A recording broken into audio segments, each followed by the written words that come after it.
Alright, you guys, Arcane Bridging the Rift Part 2. Persistence, or when you're best, and then it just gets cut off. What is truth but a survivor's story?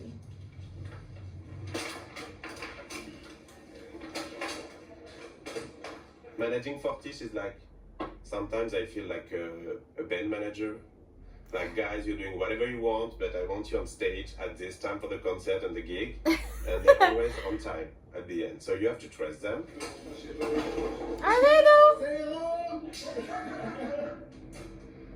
So we are in 2017 and everybody is working really hard to deliver the pilot. And then we had a discussion with Riot explaining to us that we're not happy with the script, we episode 2 and episode 3.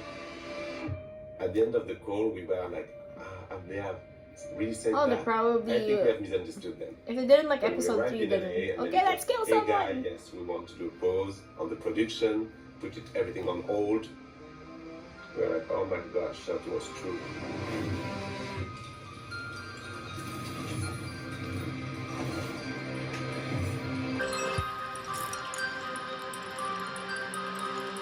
Oh, or when your best still sucks.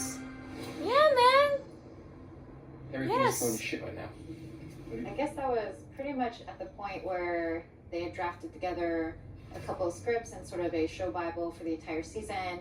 The next thing I know, Christian mysteriously gets pulled into a meeting, and then it was like a strange intervention where a bunch of other rioters basically told him that it sucked. It was such a blow to the team to just feel like, man, we're being told to stop completely and potentially even find different showrunners, different writers for the whole thing. You know, you've been killing yourself, you know, to try and make it work and try and figure it out, and you like just, I mean, your first thought, of course, is just like, is it dead? Oh man, and then they show us this. With the promise that there would be a full season to work on, because, you know, they're very, very talented, and you really only get them if you have something kind of worth committing to, you know, like a multi-year project. Ooh, so is hair like the last thing to animate? They have to be let go, which just, I don't know, it's just like the worst thought. I think Alex and I just felt like we suck. Like we failed, you know. Christian's This is where the artist success comes who in. Can't let himself not do something great. Like, he will will it into this because he will beat himself up and lose sleep and go crazy. There were a lot of times during my career right so far where I needed someone like Brandon or Mark to explore some pretty wild ideas. You know, where a lot of people would say, like, no one in the video industry has. He looks so young. You know, like, we can just hire someone from the outside. That guy. Oh my gosh. Or why would we make music videos? That's insane. You know, like, video game companies don't make music videos. Back then, it was Mark and Brandon who kind of saw the idea and like how awesome this could be, and they took bets on, you know, me being able to figure it out. I love it. I love that. So then, you're expanding from the comfort zone, and it makes I sense. think Brandon kind of took like the moment to kind of tell me, hey, like, we'll figure it out. You know, like, we trust you. You know, like, we'll figure it out. And I just started crying. Mm-hmm. Christian's biggest fear is letting players down. He crushes himself over it. It's actually painful for those closest to him to sort of watch, and it gives you so much respect and appreciation, and ultimately trust in what, you know, he decides to take responsibility and ownership for. Hello, everyone. I want to talk to you guys a little bit about our decision to delay the further production of the follow-up episodes of Arcane. I remember, I think I recorded like 16 different versions of this video because I just always was just kind of sitting there like, And I wanted to give you guys some more information about it, you know, why, what our plan is, and so on. And I'm sure you've heard Maybe not show this. If we start with that, everybody will cry, everybody will jump out of the window. Oh my I god. finally made a version of the video that I felt like was okay, and I sent it to them. only to learn a few weeks later that they were like, yeah, we never showed it to anyone because you just look so depressed. You look like you want to kill yourself. Like, how could we ever show that to anyone? So it was like a harsh time.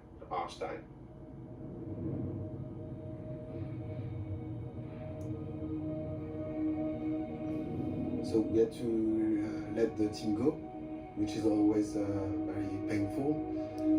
You're not sure they're going to be able to come back, because if they go to another production, you might lose them. Yeah, I get it. We I knew understand. that we wouldn't have work for them for the months to come. So we started talking to different teams at Riot and started asking people, hey, is there anything we can do, like a music video or anything that could just keep, you know, the lights on at Fortiche. We talked to the esports team and there was a desire to make a music video.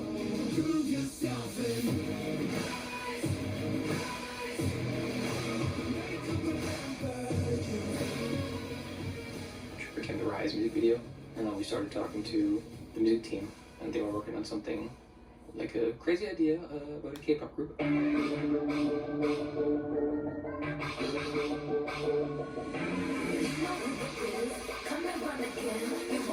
Hey, that looks cool. Yes. So they did 2 music videos with us, which I think are still some of the best, if not the 2 best, on our YouTube channel. Thank God, Alex and I are shit at our jobs, because if we hadn't taken that extra time to develop the story, the Katie music video and the Rise music video would have never happened. Ces deux clips nous ont permis aussi de résoudre certains petits problèmes techniques qu'on pouvait avoir qu'on avait pu avoir sur le pilote. Ah, I'm having goosebumps. Un peu plus le style. See, you need to sort of like trip and fall over to find improvements in yourself. Awesome.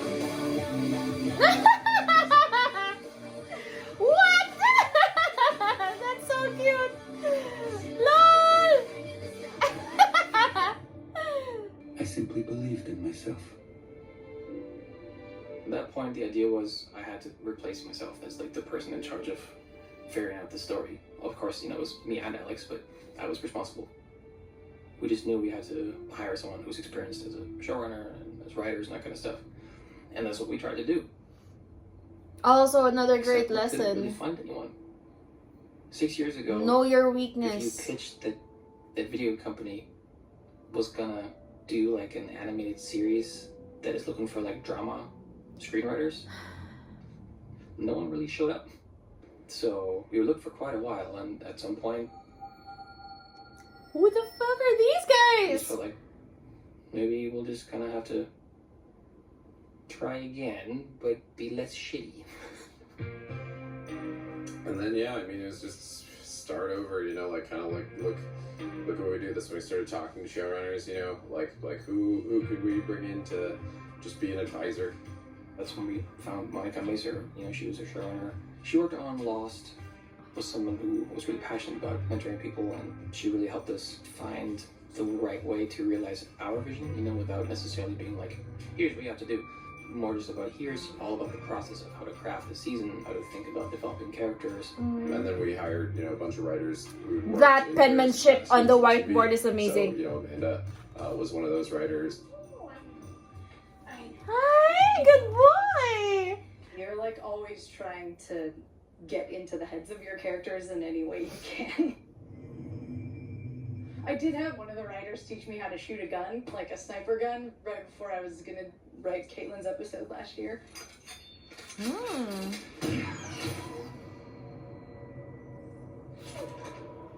We're in my house, and I have a little office here where I do my writing. There we go. They'll have scripts that they'll send over to you as kind of a sample of their work. And Amanda, I think with hers, it was comic book video game scientist, and her story was about a future world where we've colonized the moon. And I was like, this seems like it could be a good fit for us. I would prefer not to have a punching bag in my living room, but that's just what we do right now. So I actually never thought about how my kung fu translates to learning how to vice a fighter. Rotten luck, boys. But there's a fight scene in episode 5 of season 1, which Love this. is the episode I wrote. That's awesome. one of the things I'm Oh my so god, proud my of mind is is it's blown like away. between two women I'm sorry. with like a different body type, different like both like really muscular. Yes, a They're woman doing knowing moves how that to you write haven't fight scenes necessarily about seen women. women Oh do my god. before on screen. I always think of fight scenes as like being just like another talking drama scene. Like there has to be a turn, there has to be motivations, you have to learn something new about the character in the fight that you didn't know before. I'll give her your regards.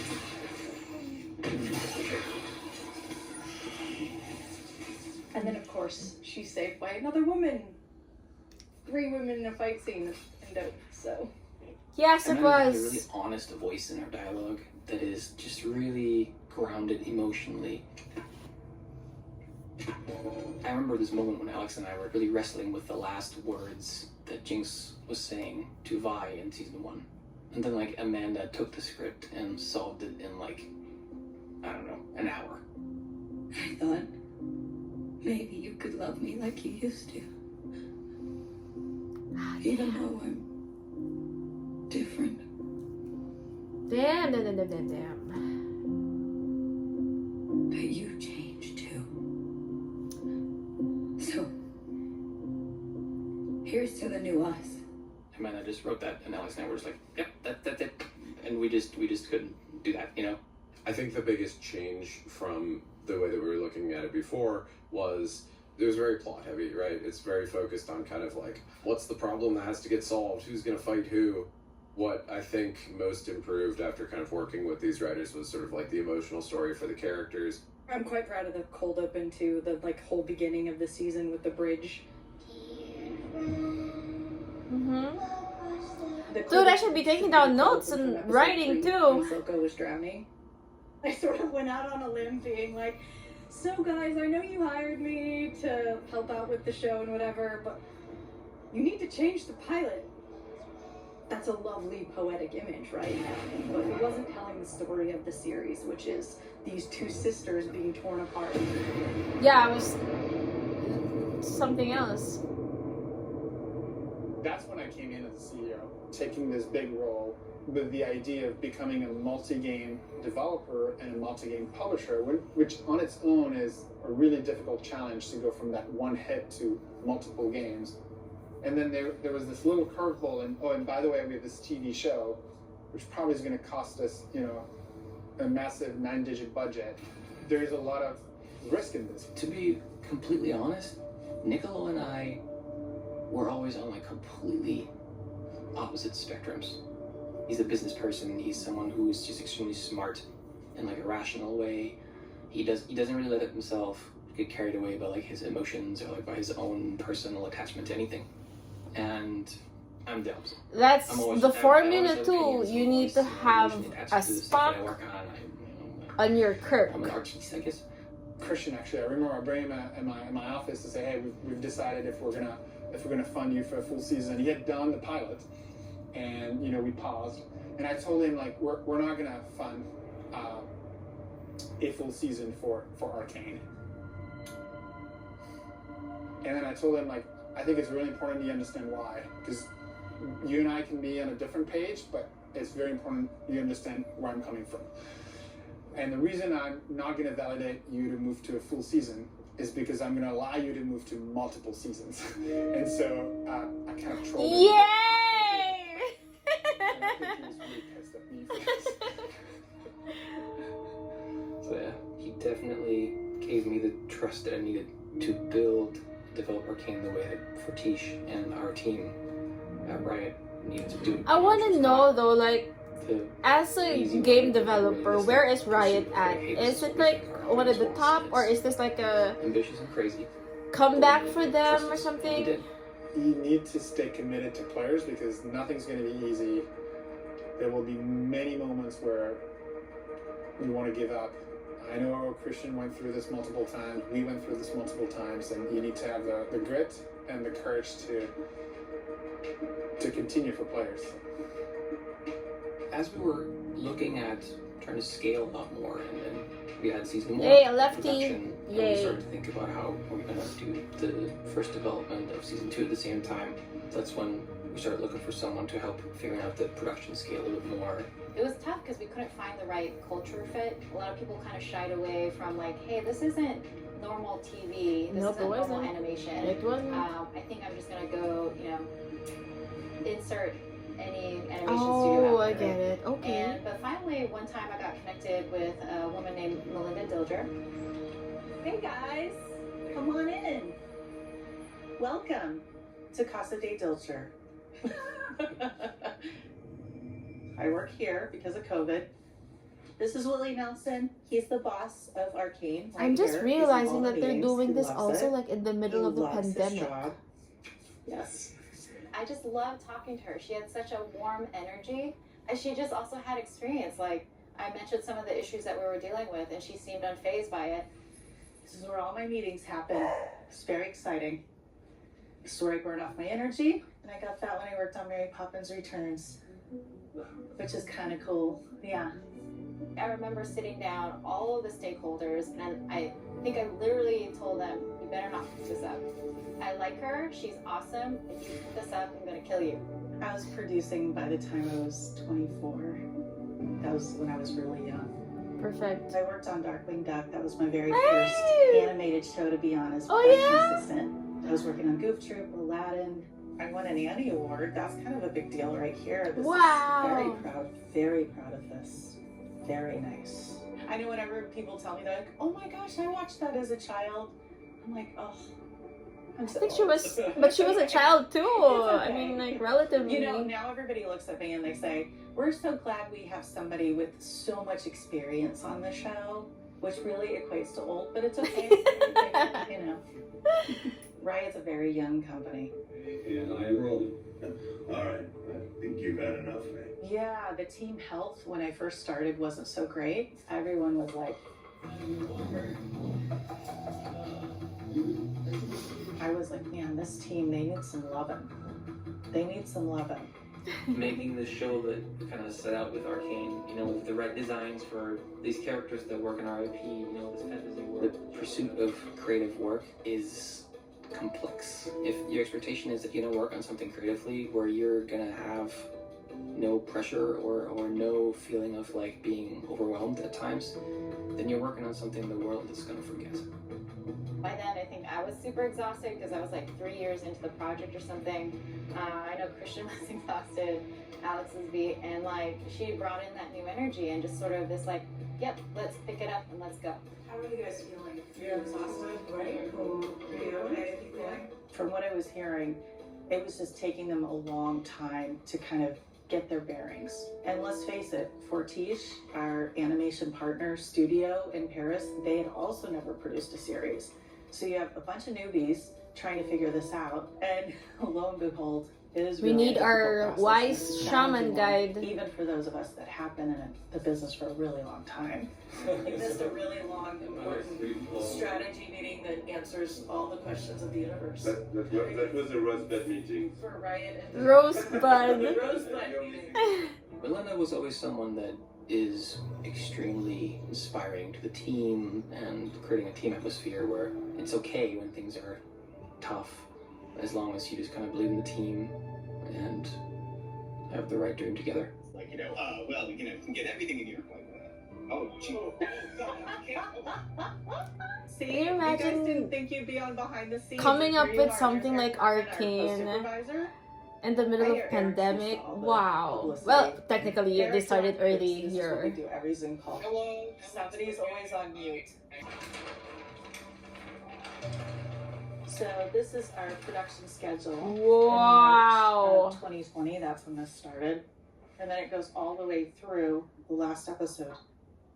Because this is the first series Riot's ever done. I a love lot it. Of things are getting figured out and developed. I'm as sorry, we I go work a lot in in Excel production. too, so that was So it's pretty taking a little dope bit for longer than me. it typically would on a television series that's all thought out. Everything's figured out way ahead of time. This is like, how can we make this more unique and more special than any other show on television? Let's take our time and do it right. And if it takes us a little bit longer to get those scripts done, that's what we do. There's a natural balance of Adjust. power, and you just gave everybody nukes. Congratulations, you've done right. Yes, I would love to bring Vi back into Caitlin's mind in this episode in some way. I wrote like something about missing Vi that I have not solved yet either. I like that. One of the biggest questions we had though was, can this be sustained over 6 hours? Will people watch something like this and fall into the immersion of the animation? Yes. Do you actually have that quality to mesmerize an audience by Yes. staring at two characters? I love that part too. That's Like, look at work. Vi. I It's all love between this. them and the air and the emotions.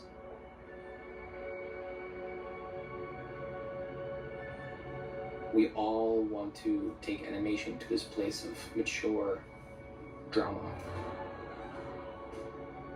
subtlety and nuance, style, and Oh my innovation. But it doesn't exist, and I think we together can do it.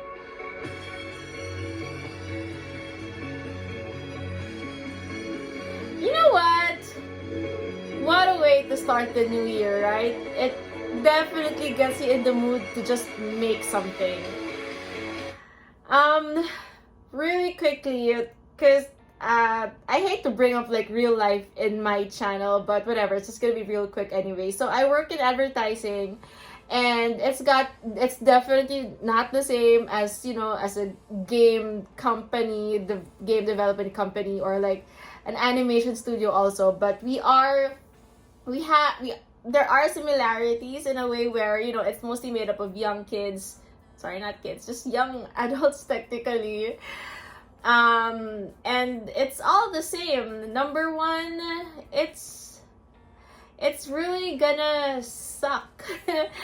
And most of the success stories are even more inspiring when you're nearly given up, or, you know, that's how you separate yourselves from the rest, right? Like, all the success stories will never have such a smooth story. Someone will fumble, someone will trip and fall and be down in the dumps before realizing, and I love how they brought it up, what their weaknesses are, who are the teammates that they need in terms of, you know, just improving everything else. And I think that's something that we have to take to mind as well. One of my mentors told me, and it's kind of stayed the same, like, even if I'm not a sports person, but it's definitely like you're making a basketball team, or probably any kind of game in particular, where if you're all point guards, nothing will be done. But if, you know, the roles are filled in with people who are capable and supportive, and like I said,